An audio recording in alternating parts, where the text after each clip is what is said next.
மனமொத்து வாழ முயற்சி மேற்கொள்ளும் அக்கணம் அம்மனங்களுக்கிடையில் ஏற்படும் பரஸ்பரம்.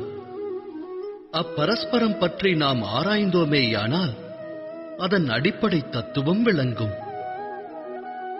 மனமானது மற்றோருக்கு வகுத்திருக்கும் ஒரு எல்லையை, விதித்த எல்லையை ஒருவேளை மற்றோர் கடக்க முற்பட்டால் அக்கணமே அவ்விடம் குரோதமானது உருவாகிவிடும்.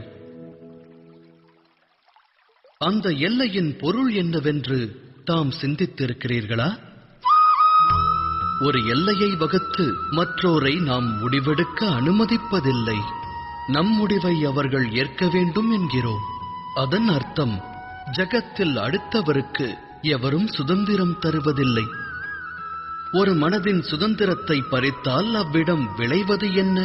குரோதம், வேதனை அல்லவா? வகுக்கப்பட்ட எல்லை உடைக்கப்படும் போது வகுத்தவரின் மனமும் குரோதம் கொள்கிறது.